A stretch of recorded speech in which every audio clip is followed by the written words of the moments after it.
Llegó el momento de hablar de libros. En la radio de la Universidad de Salamanca llegó el programa Todos los libros, un libro, que está dirigido por Alberto Sansegundo y es un programa magnífico de reseñas literarias, como seguramente también va a ser la reseña que nos realice en el día de hoy. Muy buenas tardes, Alberto.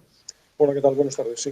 Bueno, Bueno, pues quizá lo literario hoy no es estrictamente el término más adecuado, porque no se trata de literatura en sentido estricto. Sí que es un libro, sí que es un libro magnífico, muy interesante, que surge al hilo de, bueno, como tantas otras veces en todos los libros, un libro de una pequeña efeméride. Y es que ayer, 18 de mayo, se celebró en todo el mundo el Día Internacional de los Museos.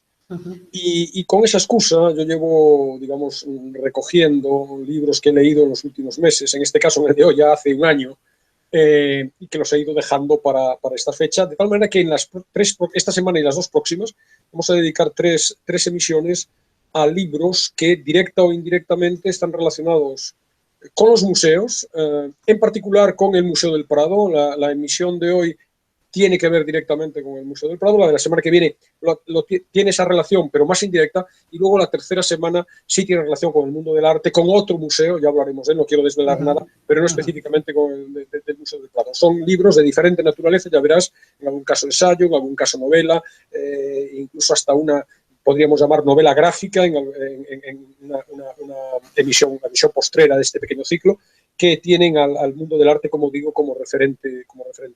muy bien, el Día Internacional de los Museos, y nos vamos al museo, pues que más, yo creo que el de más importancia que tiene nuestro país, Alberto, el Museo del Prado, uno de los mejores museos de pintura del mundo. Así es, ¿no? Un museo que, bueno, por desgracia, y a la vez ahora ya por fortuna, por desgracia, en estos últimos meses nos estaba permitido acercarnos a Madrid como para poder pasearnos por las exposiciones interesantes que estaba viendo estas últimas, en lo que va de curso, ¿no? Afortunadamente ahora parece que sea el hecho de que nos hayan abierto, no sé durante cuánto tiempo, nos hayan abierto las fronteras, va a permitir ese recorrido por el presencial, por el museo, porque, y subrayo lo de presencial, todos estos museos, en particular el del Prado, tienen páginas web magníficas que permiten visitas virtuales. Es cierto que nos cobran también por la visita virtual, pero si uno entra a ver cuadros en concreto, específicamente, es muy interesante. Páginas de una ya calidad técnica extraordinaria que te permite acceder a la reproducción de las diferentes obras, algo que es, como veremos dentro de un momentito, esencial en relación con el libro que hoy presento, ¿no?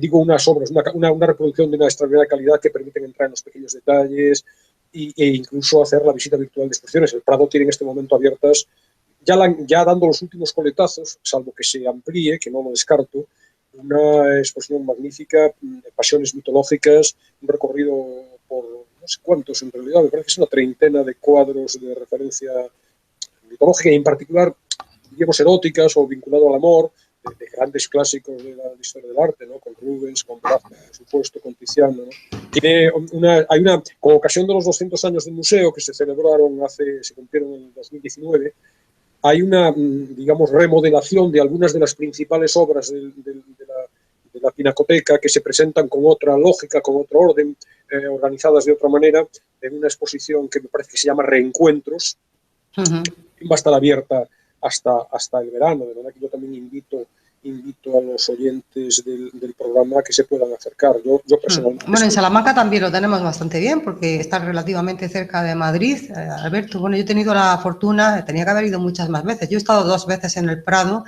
Bueno, es que se requieren días enteros, ¿no? Para poder ver todo lo que hay en el Prado. Te pasas allí 4 o 5 horas y realmente no lo ves todo. Alberto, es una pena. Hoy están las líneas, están regular. Yo pido perdón a la audiencia y a ti mismo si esta grabación que estamos realizando no tiene toda la calidad de sonido que debería de tener. Además, cuando estamos hablando de un tema como el arte y cuando estamos hablando del Museo del Prado, nada menos, ¿no? Bueno, y el libro que nos presentas, que trata precisamente sobre el Prado, ¿qué libro es? El libro, que voy a mostrarlo ya, porque como he dicho, últimamente se me olvida a veces, lo tengo aquí encima de la mesa y a veces se me olvida mostrarlo. Tampoco es que sea algo esencial mostrarlo, sobre todo en este momento que a través de Internet todo el mundo puede localizarlo. Pero en este caso es especialmente interesante el que nos está siguiendo, el que nos esté siguiendo a través de YouTube pueda ver el libro de formato, bueno, es un libro pequeñito, El Jardín del Prado se llama, su autor es Eduardo Barba Gómez, ahora hablaremos de su libro ilustrado, ahora comentaré detalles. Lo publicó en el año 2020 la editorial Espasa.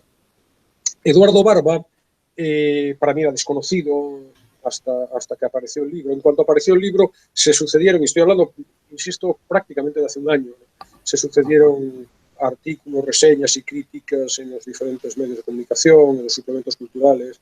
Es muy amigo Eduardo Barba de Antonio Núñez Molina, que ha hecho unas críticas elogiosas, muy elogiosas, de esta obra y en general de la personalidad, de la persona humana, diríamos, desde el punto de vista de su humanidad, pero también desde su, digamos, condición de escritor, ¿no?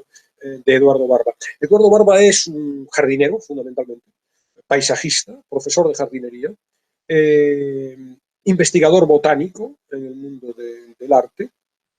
Colaboró desde esta dimensión artística con el Museo Lázaro Galdiano, también con el Museo de Bellas Artes de Bilbao, y en su otra dimensión, que diríamos que hasta este momento por lo menos era la principal, ha sido responsable de la implantación y el mantenimiento de jardines y de plantas, no solo en España, sino en países, en Europa, Bélgica, Francia, en Italia, en los Países Bajos, también en Estados Unidos, en Australia. Y fíjate que esta condición, diríamos, cosmopolita del autor tiene un correlato en el libro, como hablaremos ahora, porque hay muchas o bastantes referencias que podríamos llamar viajeras en las notas que aporta su libro. O sea que es un jardín real, o sea que está hablando de un jardinero, o sea que esto del Jardín del Prado no es metáfora, sino que nos está hablando o está escribiendo un jardinero. Yo había pensado en el Jardín de las Delicias cuando presentabas el libro. Habría que delimitar el concepto real, ahora lo haremos, pero en realidad conjuga sus dos grandes pasiones en este libro, el arte y la jardinería. En cuanto diga el subtítulo de la obra, que está en la portada y que es muy explícito, tus dudas quedarán aclaradas. Un paseo botánico por las obras de los grandes maestros. De tal manera que lo que hace es un jardín real. Lo es en tanto que están los cuadros. Por eso digo que habría que precisar qué entendemos por real. Lo que hace es un recorrido espléndido por 50, más o menos, especies vegetales que están presentes en otros tantos cuadros del Museo del Prado. 50 contando las que se estudian de manera detallada y pormenorizada, porque en realidad citadas aparecen más de 200. Fíjate que en un trabajo impresionante, Eduardo Barba ha catalogado de las 1050 obras del museo, al margen del libro esto ya, entre pinturas, escultura y arte decorativas, 1050 obras del museo en las que hay algún rastro identificable de vegetación. Las tiene catalogadas en un repertorio exhaustivo, etc. Y aquí presenta una cincuentena. En el libro hay, de entrada, un prólogo del autor en el que se nos cuenta el propósito, la estructura, el planteamiento del libro, de los que luego hablaré. Cada una de las especies, que están organizadas por orden alfabético, aparecen con el análisis que hace Eduardo Barba de la propia especie y su aparición, su presencia en un cuadro.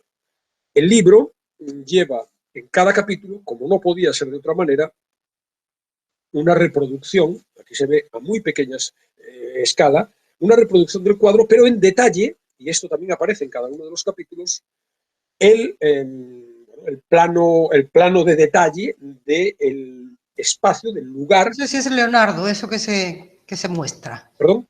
Es de Leonardo, la que estás mostrando. Es Rafael. Rafael. Qué bonito, qué bonito. El espacio del cuadro en el que aparece la especie comentada. De manera que hay además un plano de detalle.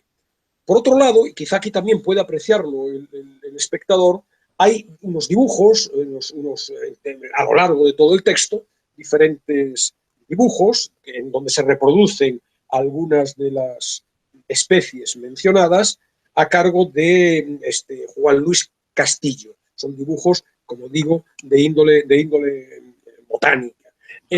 No excluye, evidentemente, el formato. Este libro merecería un formato de más tamaño, con reproducciones de más calidad en el papel, pero en cualquier caso es muy interesante y, sobre todo, como estamos en el siglo XXI, uno puede acceder, como decía hace un rato, a la página del Museo del Prado, localizar cada una de las obras por separado y adentrarse con todo lujo de detalles, poner el zoom al máximo nivel y entrar en podremos ver los estambres, los pétalos, las hojas, los frutos de en cada uno de los cuadros reseñados, ¿no? Además, hay en el libro una bibliografía final con una treintena de obras de consulta y, como no puede ser menos tampoco, claro, un glosario de todas las plantas que se van enumerando, de tal manera que cabe la opción de saltarse el orden alfabético y de entrar en cualquier momento, como libro de consulta, en cualquier momento del libro, buscando tu planta preferida, tu flor favorita, etc. Qué historia tan original, Alberto, y qué tipo de libro también tan original, tan especial, ¿no? También vienes tú comentando esto en los últimos programas, ¿no? Esos géneros híbridos donde unas cosas se mezclan con otras, en este caso pues sería la flora con el arte, esa visión también del científico, que supongo que es Eduardo Barba, ¿no? Por lo más artístico, con algo que también nos representa mucho a España, ¿no? Ese Museo del Prado. Claro, fíjate, un par de reflexiones a propósito de lo que dices, ¿no?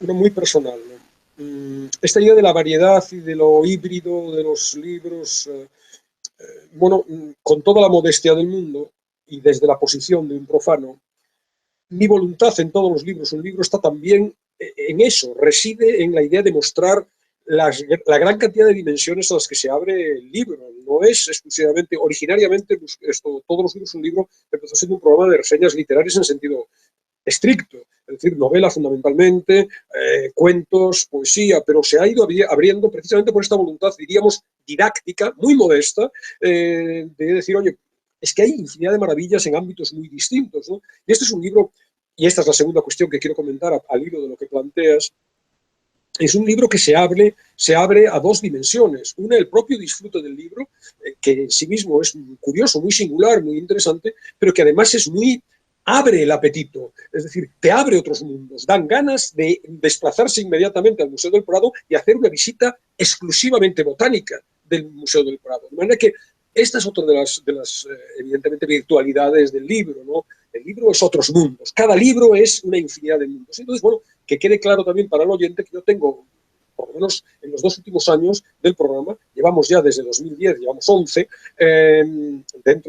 probablemente el curso que viene llegaremos al programa 500 recomendaciones, ya haremos un festejo como 500 aniversario. En su momento. Llevo, sobre todo los 2 últimos años, con esta voluntad de abrirme a espacios varios. Sí, porque además estos libros son, en cierto modo, también muy eruditos, ¿no? Quiero decir que se aprende mucho con ellos. Estaba recordando también aquel libro que nos presentaste sobre los marcapáginas, ¿te acuerdas? La conmemoración del Día del Libro, que una de las recomendaciones precisamente versaba sobre los marcapáginas y era un libro curiosísimo, ¿no? Y cuánto se podía aprender de un tema seguramente poco estudiado. Claro. Este supongo que lo está más, y en cualquier caso sí, es erudito, pero es un libro muy cercano, muy asequible. Ahora contaré por qué, cuál es el enfoque y por qué llega de manera muy sencilla. No se necesitan ni conocimientos en biología, ni altísimos conocimientos en arte como para poder disfrutarlo. Fíjate también que a propósito de lo que contabas de la proximidad de estos dos mundos, el del arte y el de la jardinería, Barba comenta, cuando habla de la Dalia, que aparece en un cuadro de Madrazo, Sabina Seufan Spalding, que sus dos pasiones primordiales, dice, se pueden desarrollar en Madrid en un entorno de proximidad muy estrecho. Está el botánico. Claro, porque él dice, y voy a leer el texto, me fascina que el Jardín Botánico y el Museo del Prado estén separados tan solo por unos pocos metros. Sí. Se debe tardar 1 minuto en salir por la puerta de Murillo del Prado y entrar por la puerta del jardín, atravesando, dice, esa plaza tan llena de belleza y anhelo para mí. Es un lujo de vecindad del que pocos museos de arte y jardines del mundo se pueden vanagloriar. Y bueno, yo creo que esa es una imagen metafórica muy poderosa acerca de, en definitiva, el planteamiento del libro. Dos mundos que desde la lectura, de nuevo, de un profano, pueden aparecer antitéticos, ajenos radicalmente el uno al otro, y que, sin embargo, desde un punto de vista físico y literal, están muy próximos en Madrid, pero desde un punto de vista metafórico también funciona, sobre todo gracias a la frescura, la sabiduría contraria, digamos, a una erudición fría, ¿no? a la percepción muy aguda, como ahora veremos, de Eduardo Barba, que tiene esa capacidad, ese talento enorme de aproximarnos con pasión. O sea, él lo que intenta con este libro es aproximar esos dos mundos, ¿no? Esa unión que no es forzada, porque en su caso personal, él nos cuenta su su peripecia particular en relación con ambos mundos, se retrotrae a la infancia.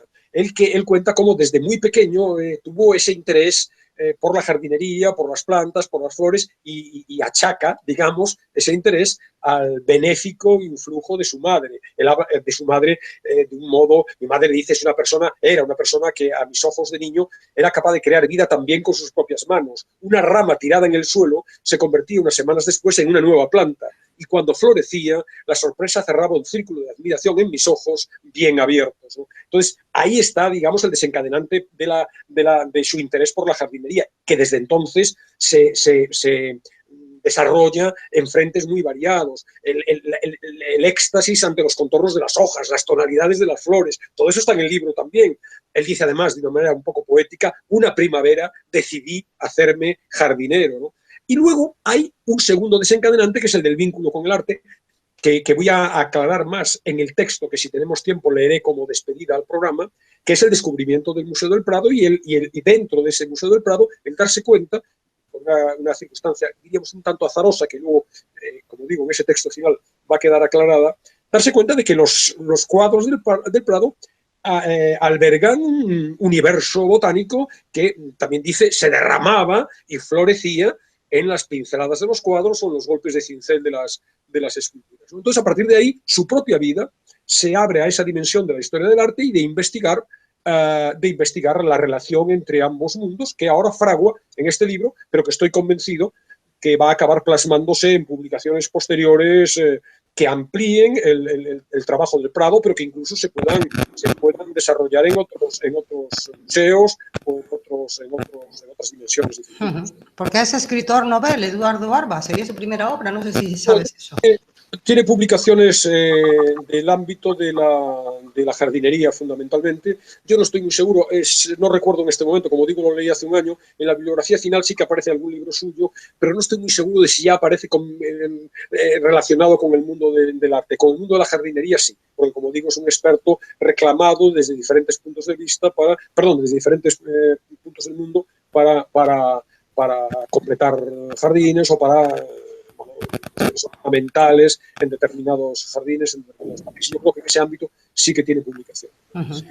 Fíjate que ese enfoque que nos lo plantea Eduardo Barba ya desde el capítulo preliminar, es interesante detallar algunos planos que digamos, configuran lo peculiar del análisis del autor, ¿no? Por un lado, esta idea de lo personal está muy presente en el libro. Es decir, claro que hay una dimensión objetiva, no sé, técnica, como veremos luego, pero está la idea del recuerdo y la memoria muy presentes a lo largo del libro. Cada cuadro, cada planta nos lleva a la evocación de episodios de la infancia, como digo, también a lo que él mismo confiesa sin rubor, y por qué tendría que haber rubor, su lado femenino, que conecta con un hecho que a su juicio es innegable, que es que el universo vegetal está asociado, a su juicio, a, literalmente, las madres y abuelas.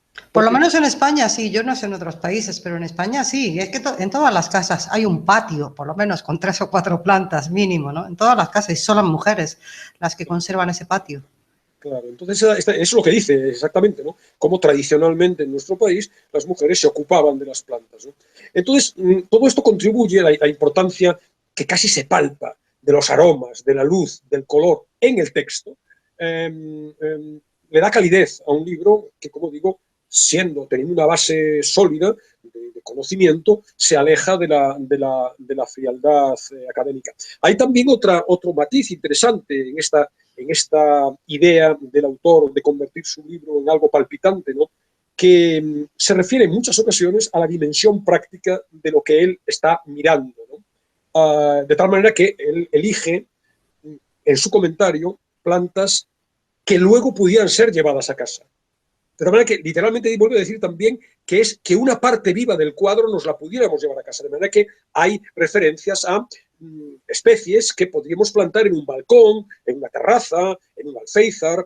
Entonces, más allá de la dimensión técnica, de la que luego quizá podemos hablar, impregna su libro, sus comentarios de esas 50 especies de anécdotas, de, como decía hace un rato, sus viajes, que están son viajes marcados por la obsesión jardinera, porque lleva ya receptáculos que le permitan a su vuelta traer diferentes especies, pero también hay consejos para cultivar esas plantas en casa, hay digresiones acerca de los usos gastronómicos o medicinales, hay incluso una dimensión que podríamos llamar tenuemente filosófica, con reflexiones acerca de la existencia que le suscita la práctica de la jardinería, infinidad de informaciones curiosas. Luego intentaré hacer una muestra del repertorio de plantas y contaré algunas de estas.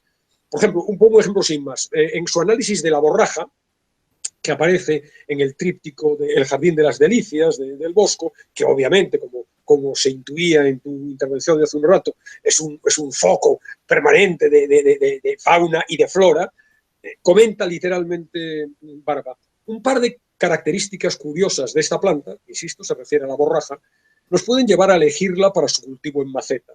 La primera es que se trata de una planta que atrae a muchos insectos polinizadores. Es todo un espectáculo quedarse un rato contemplando el ir y venir incesante de muchos de estos trabajadores impenitentes. La segunda característica es que se trata de una planta enteramente comestible, si bien con moderación, ya que puede no ser del todo beneficiosa para nuestro hígado. Pero la parte comestible más interesante y segura son sus flores, consumidas crudas, ideales para decorar platos como las ensaladas.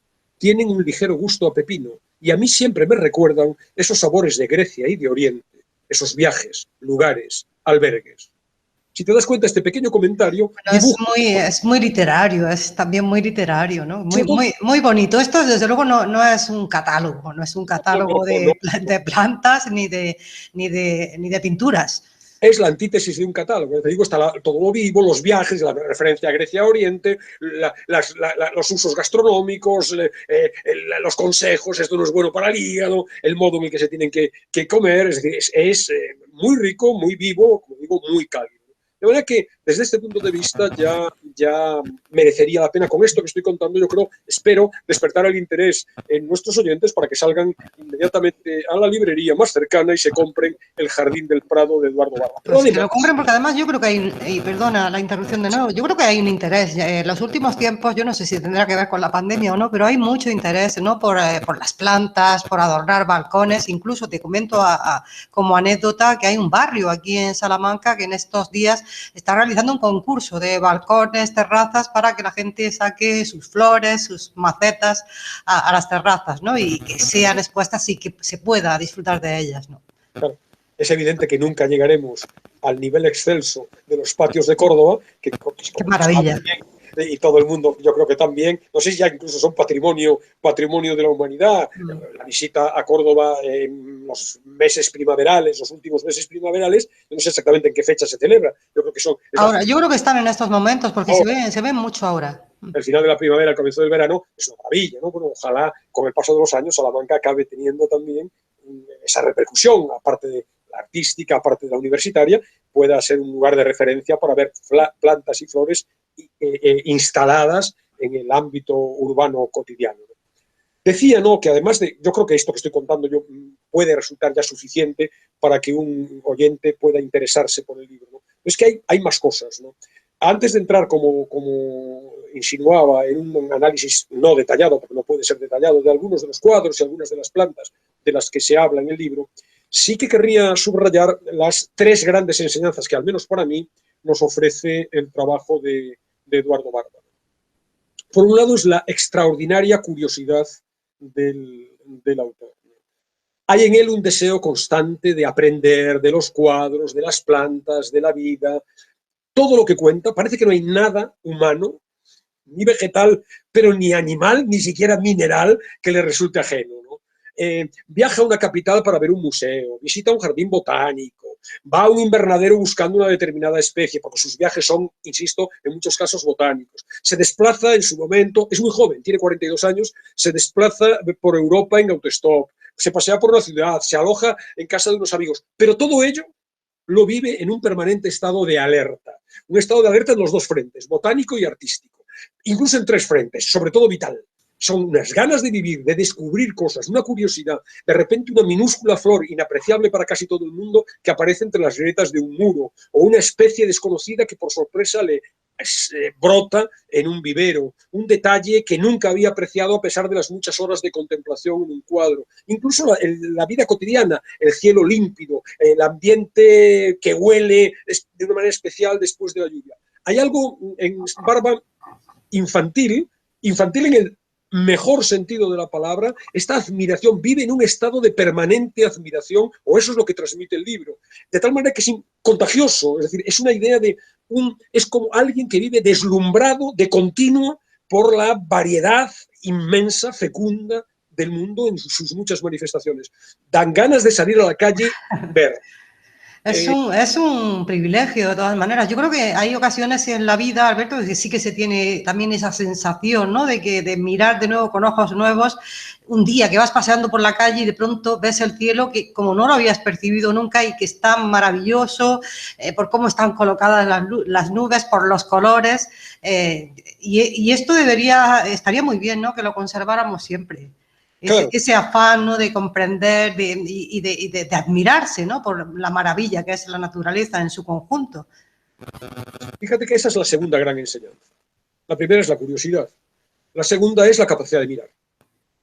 Y aparte aquí hay, diríamos, un pequeño tratado. Aquí hay una apuesta que se fundamenta, hay una propuesta racional, que ahora voy a plantear, en el texto de Eduardo Barba.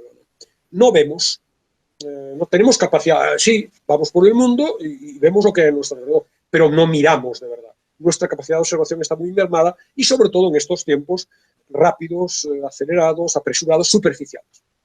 Superficiales, yo presenté aquí hace muchos años un libro de Nicolas Carr, una maravilla muy interesante acerca de ese título, Superficiales, ¿qué está haciendo Internet con nuestras mentes? Era el subtítulo.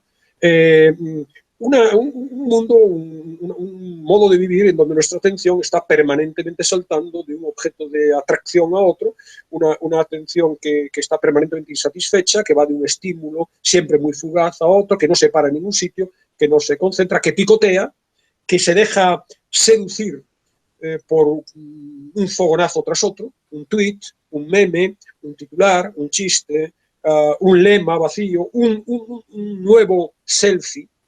Fíjate que es muy curioso, hago un paréntesis dentro de este análisis, incorpora este dato en su estudio Eduardo Barba. Según estudios recientes, un 35% de los visitantes de museos, y esto es uno de cada 3, se hace un selfie delante de los cuadros sin mirarlos. Solamente su experiencia del cuadro es el selfie. El tiempo medio que tardamos los que miramos los cuadros de presencia delante del cuadro es de 9 segundos, dicen estos estudios. De nuevo, en consonancia con este mundo. Pero fíjate, Alberto, con eso se empobrece el presente, la vivencia del presente, pero también empobreces tu futuro, ¿no? Porque ¿qué vas a recordar cuando seas mayor, ¿no? La foto que te hiciste. Claro, muy interesante precisamente este aporte en estos últimos meses, en donde, a propósito de las reformas educativas, y tiro hacia mí, arrimo el ascua a mi sardina, ¿no? Se discute acerca del valor de la memoria, de si memoria sí, memoria no, educación basada en la memoria o no, ¿no? ¿Qué somos sin memoria? ¿Cómo? Otra cosa, yo no voy a entrar ahora, quizá más adelante, cuando meses, quizá a comienzo de curso, traiga de nuevo algún libro que hable, que reflexione sobre el mundo de la educación, ¿no? Pero bueno, en cualquier caso sí que es todo fragmentario, es todo superficial, y eso condiciona evidentemente nuestro modo de estar en el mundo, ¿no? Bueno, pues frente a esta realidad, Barba plantea la conveniencia, la necesidad de detenerse, y esto lo hace él de una manera natural, 2 horas delante de un cuadro, embebiéndose en la magia que de él emana, escrutando sus más mínimos detalles, como veremos luego, reconociendo, fijándose él y apelando a la necesidad de que nosotros nos fijemos no solo en los aspectos fundamentales de su tema principal, que se nos pasa desapercibido muchas veces, sino en los detalles absolutamente accesorios, absolutamente secundarios o terciarios, es decir, una plantita que aparece allá al fondo en un pequeño árbol, etc. Fíjate que hay otra cosa muy interesante en esta diríamos, dimensión de propuesta razonada, presenta un fenómeno que ya es de los años 90, en Estados Unidos sobre todo, y con una expresión que lo resume, acuñada en esa época, que es el plant blindness, la ceguera ante las plantas. no vemos las plantas. Dice incluso que no las vemos cuando vamos al campo. Se nos pasan desapercibidas infinidad de especies, o matices, o detalles. Pero, por supuesto, esa ceguera ante la planta se da sobre todo en los museos, en los cuadros. A veces no apreciamos el tema principal o un detalle secundario, pero ya el detalle, el mínimo detalle que aparece allí al fondo de la pequeña hojita o la pequeña rama, somos absolutamente ciegos ante esa realidad. Él cuenta, como anécdota, que él confiesa que uno de los cuadros que está en el Prado, que más le gusta, que más sus obras favoritas dentro del arte occidental es El descendimiento de Van der Weyden, que por cierto, he visto en una visita virtual que en esta nueva presentación de los cuadros clásicos del Prado, que se llama Reencuentro, como he dicho, se ponen en consonancia, se enfrentan, se confrontan El descendimiento de Van der Weyden con la Anunciación de Fra Angelico en un contraste atractivo, ¿no? Digamos el comienzo y el final de la vida de Cristo, ¿no? El descendimiento de Van der Weyden, que es una obra magnífica, sus amigos dicen también que para muchos de ellos es también una obra capital, ¿no? Y entonces, hablando con ellos, dicen, ¿os habéis fijado en las plantas? Y digo, ¿cómo las plantas? Si hemos visto el cuadro 150.000 veces, ¿hay plantas en ese cuadro? Bueno, Barba ha catalogado más de 12 especies vegetales distintas en ese cuadro, ¿no? Entonces, ahí también esta idea de esta voluntad un poco pedagógica de decir, preocúpese usted de mirar mejor, párese un poco, no vaya tan acelerado. Y eso pasa en todos los ámbitos, ¿no? Bueno, luego hablaremos de esta idea del mirar rápido en otros ámbitos. La tercera enseñanza es la pasión, es el entusiasmo. Uno se sorprende, el lector dice, pero ¿cómo es posible que este señor, que solo tiene 42 años, haya viva una sucesión de experiencias exultantes? Su vida sea nosotros que nos movemos, yo por lo menos, en un tibio discurrir cotidiano con algún aliciente más o menos relevante cada cierto tiempo, pero ¿cómo es posible que la vida a mí solo me dé para esto? La Barba con 42 años, ¿cuál es el matiz? El matiz es la pasión. Claro, es esta idea de cómo la vida puede multiplicarse si eres capaz de apreciar un ramo de rosas dispuesto de cualquier manera o no, en un búcaro que aparece en un plano alejado de la escena principal en un cuadro, pero también la capacidad de extasiarte ante una nota de color de una flor, que te aleja automáticamente, si la percibes, somos ciegos ante eso, ¿no? Si la percibes, te aleja de la grisura del día habitual, ¿no? O yo qué sé, habla de eso, él cuenta una ramita de lavanda en el bolsillo. Entonces, ese olor de la ramita de lavanda le transforma la existencia. Quizá soy un poco exagerado en la expresión, pero en realidad es así, ¿no? Multiplica su vida, ¿no? La caída de un pétalo sobre la hierba en un parque urbano es también un motivo de admiración, de entusiasmo, de transformación, de ilusión, ¿no? Él habla también de cómo nuestro acelerado paso laboral, si piensan nuestros oyentes, lo que podríamos llamar ese paso laboral. ¿Qué es el paso laboral? El camino automático, con el piñón fijo, de ida o de vuelta al trabajo, que es tiempo muerto en realidad, no es tiempo de vida, es un tiempo que no lo consideramos siquiera. Para él es un motivo de gozo, porque va mirando los geranios de los balcones. Es en este sentido una fuente de estímulo, es una fuente de optimismo, de ganas de vivir,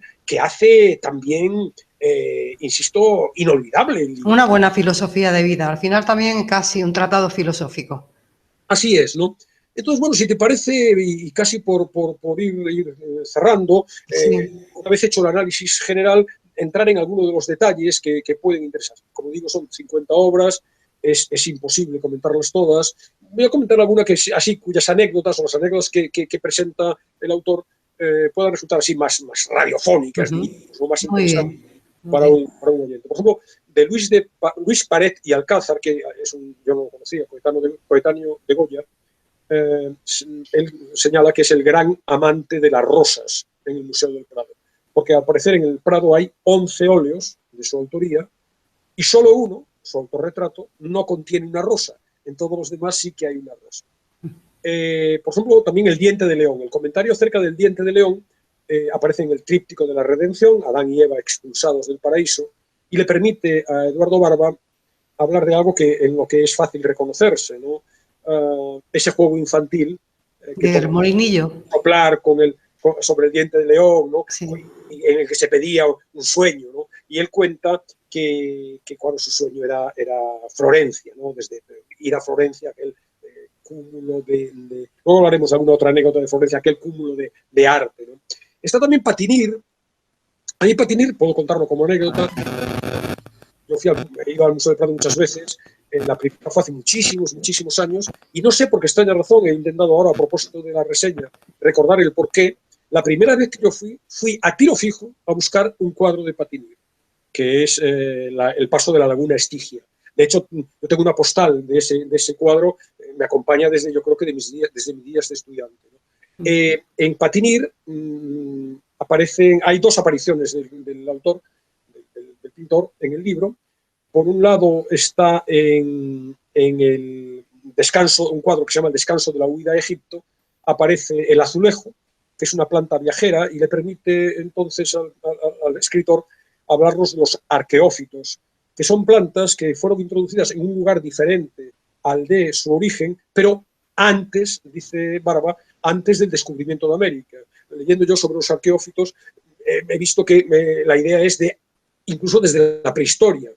Plantas que no nacieron en un territorio determinado, pero que ahora ya son normales en ese territorio porque fueron introducidas con anterioridad, ¿no? Entonces, el azulejo, que es la planta que aparece en este cuadro de Patinir, le permite ilustrar al lector acerca de los arqueófitos. Y la otra está en el otro cuadro, la otra especie es la azucena, está en el paso de la laguna Estigia, este cuadro que a mí tanto me interesó, y es la barca de Caronte llevando las almas, la laguna Estigia, como se sabe, el paso de la vida a la muerte. Caronte era el barquero que trasladaba las almas de un mundo al otro, y realmente él se fija que, bueno, va remando, y la dirección de la barca no está muy claro cuál es su deriva, ¿no? Y él cuenta que estando en Venecia no se le ocurrió mejor idea que preguntar a los gondolieri, viendo la reproducción del cuadro, qué pensaban ellos, si se dirigía hacia el cielo o se dirigía hacia el infierno, el bueno de Caronte en su barca, ¿no? Como ves, son anécdotas muy, muy cercanas que nos permiten acercarnos al cuadro con interés, ¿no? El bosco está presente en dos plantas también, las dos del Jardín de las Delicias. Por un lado está la aguileña, que también se llama palomilla, porque se parecen a esas aves, las palomillas en vuelo, las palomas, y él resalta el poder que tiene la aguileña o palomilla como afrodisíaco masculino, ¿no? Y habla también del drago, que el drago es uno de los árboles que se ve muy claramente lo recuerda cualquier visitante. Además tenemos un drago muy famoso, ¿no? En las Islas Canarias, un drago milenario. Es el árbol canario, claro. Y dice que, bueno, la cantidad de jardines, ni yo mismo sé cuántos jardines habré visitado a lo largo de mi vida, ¿no?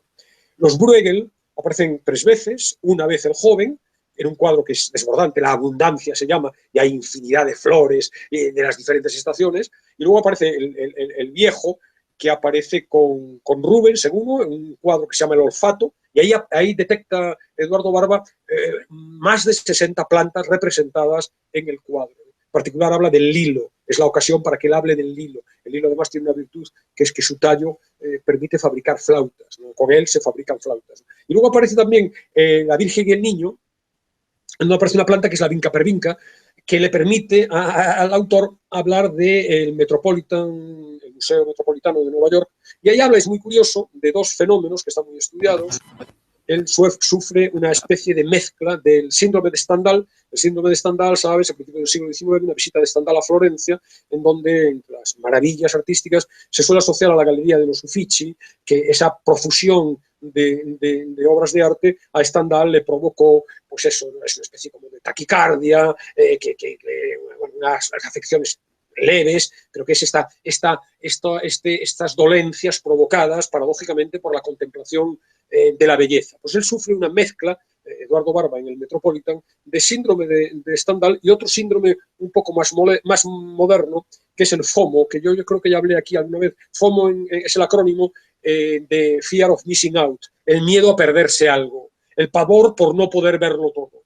Y esto conecta con lo que veíamos antes de la rapidez y la urgencia de nuestro mundo. Lo queremos ver todo y tenemos unos segundos para cada cosa. Y ya pasamos al cuadro siguiente. Bueno, pues a él le atenaza también en las salas interminables del Museo Metropolitano esta necesidad de decir, no quiero estar aquí más tiempo, 2 horas no me llegan, necesito 20 días, ¿no? Bueno, interesante, ¿no? Frangélico es otro de los pintores favoritos de Barba, y aparecen dos de sus cuadros en La Anunciación, que es la obra maestra, y ahí, no sé si la recuerdas, La Anunciación está cortada con viñetas. De un lado está la higuera, que es el cuadro que separa las dos viñetas, la higuera, y a la izquierda tenemos el Jardín del Edén, con la estampa de Adán y Eva expulsados, con la higuera legendaria, y la higuera delimita también la segunda viñeta del cuadro, que es ya la Anunciación con el ángel, etc. Entonces, la higuera es la especie que comenta con ese cuadro. ¿Y qué dice de la higuera? No sé si lo tienes a mano, Alberto. No tengo el recuerdo exacto de la higuera, no, simplemente sí que recuerdo, o sea, del comentario, sí que recuerdo esta idea de la frontera entre los dos mundos. Y luego comenta también la Virgen de la Granada, y es curioso también porque habla de la Granada como símbolo para el mundo cristiano, símbolo que yo desconocía de la esperanza en la inmortalidad y la resurrección.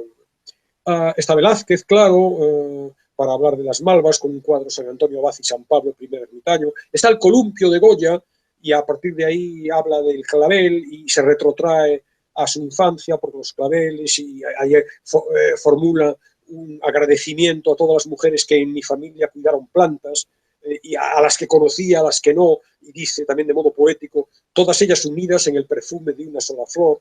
Y el clavel ha sido la excusa para hacer esta apelación a las mujeres de la familia.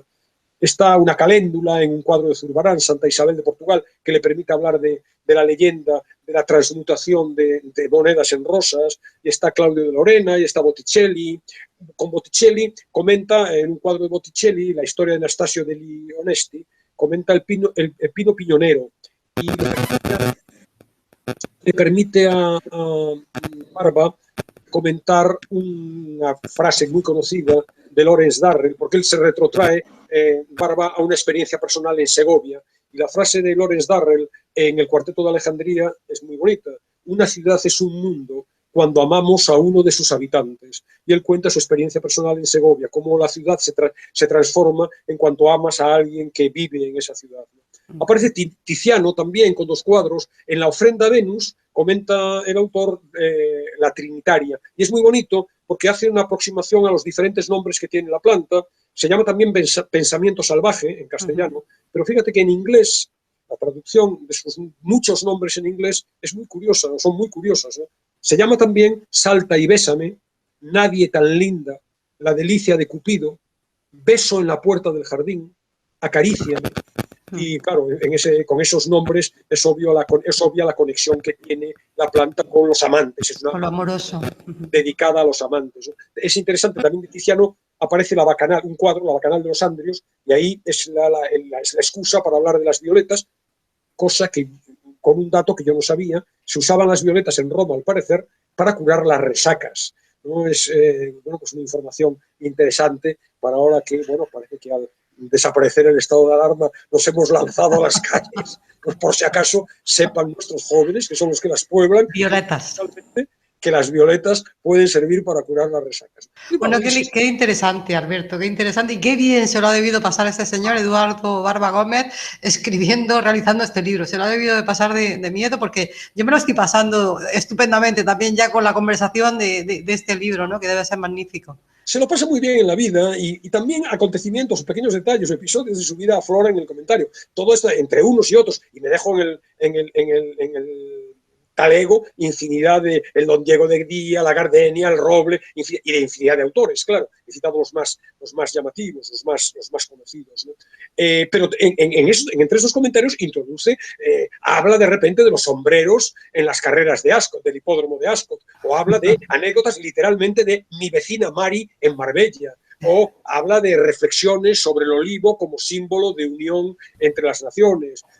También, como hemos visto, apuntes sobre las denominaciones de las flores, curiosidades sobre el lenguaje de las plantas. Hay comentarios humorísticos. Hay un cuadro de Frank Snyder que se llama Bodegón con sirvienta, en donde inexplicablemente, y yo te diría que en una primera o en una segunda o en una tercera aproximación al cuadro no lo ves, aunque es notorio, no, a mano derecha, en un rincón a mano derecha, aparece un mono comiendo fresas. Bueno, pues esto ya no es un pequeño detalle, es bonito comiendo fresas y no lo ves. pero bueno, lo que iba. Porque la sirvienta debe llamar mucho la atención, quizás, ¿no? Sí, no, pero lo más curioso es que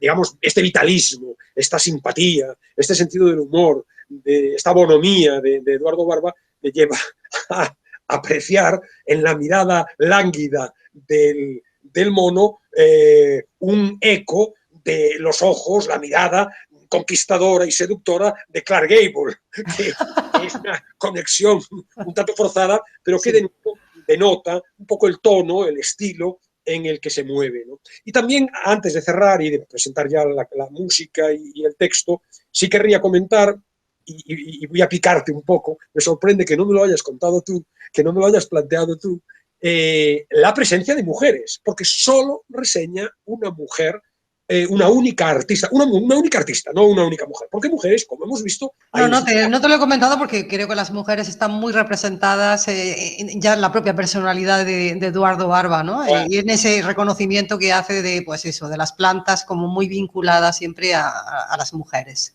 Así es, ¿no? Pero la única mujer artista realmente que aparece en el cuadro, en el libro, es Clara Peters, que es muy interesante. Hace 4 o 5 años yo tuve ocasión de ver en el Prado una exposición antológica, formidable, sobre, yo creo que fue así, 3, 4, 5 años, sobre Clara Peters. El arte de Clara Peters era el nombre de la... Bueno, no sé si estoy pronunciando bien, ella era holandesa, no sé si la pronunciación es la correcta, ¿no? Y presenta en el libro un bodegón con flores, copa de plata dorada, almendras, frutos secos, dulces, panecillos, vino y jarra de peltre. Que fíjate que es muy interesante ya en el título porque aparece copa de plata dorada, jarra de peltre, incluso diría frutos secos no tanto, pero dulces sí, panecillos, el vino sin duda.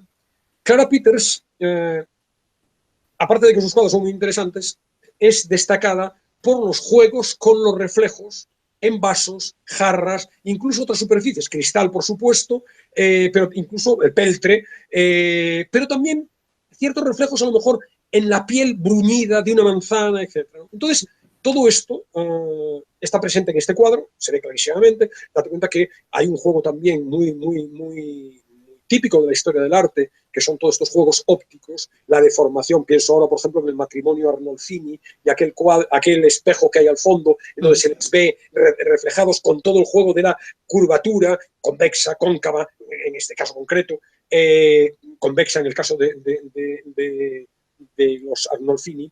Todo el juego del pintor, de la capacidad extraordinaria para representar incluso los desplazamientos que la óptica suponen de los cuerpos reflejados en una jarra de vino, todos los juegos de transparencias, de primeros y segundos planos, que es un prodigio de técnica pictórica, ¿no? Bueno, en este caso, ese cuadro de Clara Peters que él escoge, lo escoge para hablar del romero y de sus significados simbólicos vinculados al amor, a la vida, a la sexualidad, a la muerte. Y además, de paso, en el mismo comentario aprovecha para citar y para referirse a otra mujer, Clara Quintanilla, que fue durante 3 décadas y media restauradora del Museo del Prado. Y esto, Eduardo Barba también formula su agradecimiento a su impagable y oscura labor, ¿no? Porque la labor de los restauradores no siempre la apreciamos y sin embargo cuando vemos los cuadros con su nitidez, con su pulcritud, con las pátinas perfectamente trabajadas, limpias, etc., eso se lo debemos a un formidable servicio de restauración dentro de los museos. Clara Quintanilla fue, al parecer, durante 35 años restauradora no sé si jefa, pero restauradora del Museo del Prado. Bueno, qué libro tan estupendo, Alberto, nos has presentado este miércoles. Qué libro tan estupendo. Que ese comentario lo hagan también todos nuestros oyentes y que se lancen, 1, al libro y 2, a los museos, aprovechando esta excusa un tanto forzada del Día Internacional de los Museos. Desde luego, lo merecen los libros y los museos. Vamos con la canción, ¿qué nos traes? Tiene que estar al nivel, Alberto. Bueno, no sé, he buscado una canción, ahí he tirado mi memoria, mi memoria discográfica, ¿no? Y he recurrido a Stevie Wonder, tiene un disco quizá más clásico de él, que se llama en sí, The Secret Life of Plants, La vida secreta de las plantas, y el tema principal, diríamos, es del mismo tipo.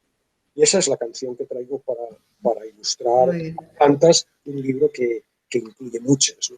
Muy bien, Stevie Wonder siempre suena bien y bueno, y es querido y admirado tanto por los que tienen ya una determinada edad como por las generaciones más jóvenes, que yo he sido testigo de eso, de eso de primera mano.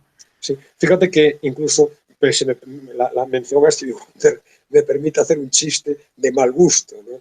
Claro, si se ha acuñado ya la expresión ceguera a las plantas, ¿qué mejor ejemplo tenemos con Stevie Wonder? Espero que la tenue incorrección política de mi chiste no provoque reacciones furibundas No, en no las creo. redes, por supuesto de que alguien nos siga en algún tipo No de red. creo. Yo lo único que siento de este programa es que creo que el sonido no va a ser lo bueno que debería de ser y como está siendo además en los últimos programas. Eso es lo único que... En el caso de hoy, yo sí que he percibido también, quizá luego cuando lo podamos revisar no sea así, sí que he percibido como interferencias de Sí, sonido. sí, sí, yo también. Yo creo que no nos vamos a equivocar porque ya somos maestros en esto. Yo creo que desafortunadamente va a ser así. Pero bueno, vamos a confiar en que no. Sí, esperemos que nuestros oyentes aprecien la intención más allá que del logro, ¿no? Pero bueno, la intención la tenemos como siempre, transmitir, bueno, si un poco pretencioso, transmitir belleza, ¿no? La belleza que Desde se luego, encuentra en desde luego. Bueno, y vamos a concluir ya, si te parece, Alberto, con un fragmento, como siempre. Traigo un texto a propósito de la planta es el trébol blanco, el cuadro es un cuadro del taller de Jan van Eyck, La fuente de la gracia, y me interesa, y lo traigo como cierre, porque en cierto modo está la excusa, la justificación de cómo descubrió, es decir, qué es el desencadenante de que escribiera exactamente este libro. Sabíamos que era jardinero y que desde pequeño le interesó el mundo de los jardines, pero ¿por qué preocuparse por rastrear en los cuadros la presencia del mundo botánico, ¿no? Este texto sobre el trébol blanco, este fragmento del texto, no es el capítulo entero, nos permite salir de dudas con respecto a esa conexión. Muy bien, pues cuando tú quieras. ¿Podrías identificar esta planta? Un amigo muy querido me planteó esta cuestión, así de sencilla, y me propuse responderla. No lo sabía entonces, pero algo cambió en mi vida a partir de ahí. Hay preguntas que te llevan a otros lugares sin ni siquiera proyectarlo. Y así fue con aquella. Siempre le estaré agradecido con todo mi corazón por exponerme su duda, que fue savia nueva para mis días jardineros. La enigmática planta aparecía en una xilografía del Hortus Sanitatis, un tratado de historia natural del siglo XV. La especie nunca pude adivinarla, por la tosquedad con la que está diseñada, pero el descubrimiento me llegó de otra manera. Empecé a pensar en identificar todas las plantas que crecían en los cuadros, dibujos, esculturas y objetos diversos de artes decorativas que estaban expuestos en el Museo del Prado, como una manera más de aprender de la colección, de ampliar mi mirada. No tenía muy claro en qué jardín me estaba metiendo en ese momento. Una mañana fui al museo y me compré un pequeño cuaderno con el manzano de la laguna Estigia de Patinir en la portada. Y comencé mi labor precisamente por la sala donde cuelgan los cuadros de este artista. El descanso en la huida a Egipto fue una de las primeras obras donde me detuve. Al ir apuntando especie tras especie, no podía creer la grandísima cantidad de botánica que el pintor había reunido en su tabla. Se trataba de un ecosistema completamente autónomo, y era como si yo estuviera sentado también al lado de ese pequeño estanque, rodeado de un biotopo tan real como uno pudiera imaginar, oyendo alguna rana mofletuda escondida entre ese cancel de las ninfas, que es un ranúnculo acuático de pequeñas flores blancas. De repente estaba en Bélgica, en la provincia de Namur, y Patinir me enseñaba la riqueza de su tierra a través de sus ojos. Y aquello fue solo el comienzo. Obra tras obra y sala tras sala completaba la tarea. Me llevó varias semanas, meses, observar y catalogar todo el museo.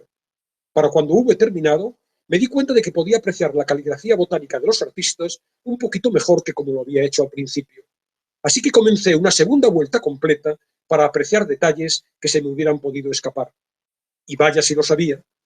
Los inestimables vigilantes de la Sala del Prado, que se desvelan por la seguridad de nuestras obras de arte, se asustaban viendo mi proximidad a las pinturas. Y con razón, porque a veces estaba tan cerca de ellas que si sacaba la lengua podía probar alguna de las frutas de sus bodegones, y me llevé más de una reprimenda mientras salivaba con algún jugoso descubrimiento. Así que entonces, por recomendación de una amiga, me compré un monóculo para aumentar esas plantas en ocasiones de tamaño minúsculo, con lo que amplié mis observaciones a la escala ínfima del detalle pequeño. ¿Qué más podía ocurrir? Pues que mi cultivo en el museo poco a poco se fue conociendo y me convertí en la persona que buscaba las plantas en los cuadros.